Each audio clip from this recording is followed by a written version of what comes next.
미국 백악관의 최장수 출입기자였던 헬런 토마스 여사의 말로 이 문제를 마치겠습니다. 대통령의 질문할 수 없는 사회는 민주주의 사회가 아니다. 질문하지 않으면 대통령은 왕이 된다.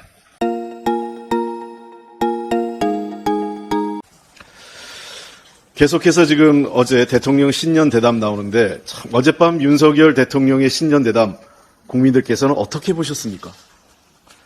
윤석열 대통령이 잘 짜여진 각본에 따른 신년 대담으로 지금의 궁색한 처지를 모면하려 했으나 아쉬움과 함께 국민적 공분만 더했습니다. 윤석열 정권이 KBS를 통해 녹화 후 편집한 홍보용 영상을 내보낸 것은 오히려 국민과 괴리된 불통만 확인된 시간이었습니다. 국민적 지탄을 받고 있는 문제들에 대해 자유로운 질문과 진실한 답변이 아닌 변명으로 넘어가고자 해서 오히려 분노만 키운 것입니다. 진실을 두려워하고 국민의 고통에 공감하지 못하며 숨길 게 많아 겁을 내는 떳떳하지 못한 대통령을 봐야 하는 국민들은 더 답답하고 고통스러웠습니다.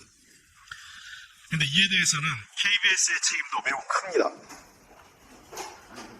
윤석열 정권이 들어선 이후 박민 사장 취임과 함께 마치 군사작전하듯이 KBS를 점령해서 전두환 시절의 어용방송으로 되돌아간 것 같습니다. 전두환 시절에 우리가 KBS를 뭐라고 불렀냐?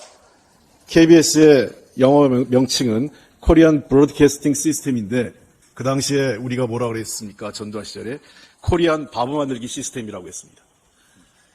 KBS가 다시 그런 거리는 비아냥을 듣는 그런 어용방송으로 돌아오고 싶습니까? 박민 사장님, KBS 구성원들은 지금 KBS의 현 주소를 매우 부끄럽게 생각하고 있습니다. 그 책임은 박민 사장에게 있습니다.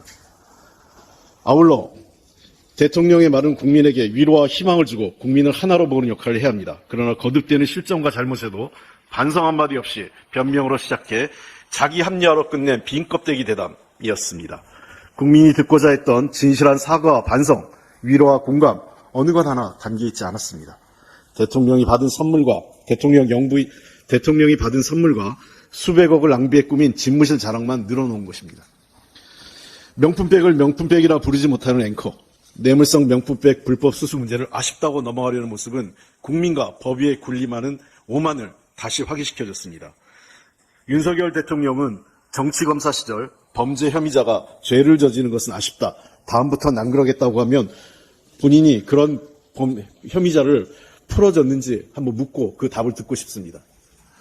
진솔한 사과와 반성을 원하는 국민들을 더 이상 화나게 해서는 안 됩니다.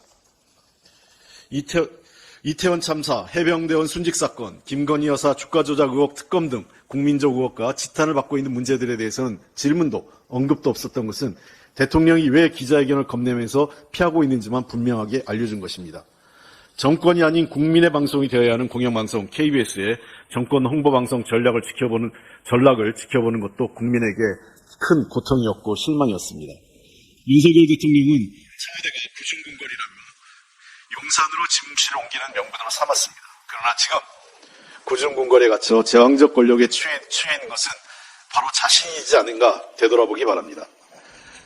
미국 백악관의 최장수 출입기자였던 헬런 토마스 여사의 말로 이 문제를 마치겠습니다. 대통령의 질문할 수 없는 사회는 민주주의 사회가 아니다. 질문하지 않으면 대통령은 왕이 된다.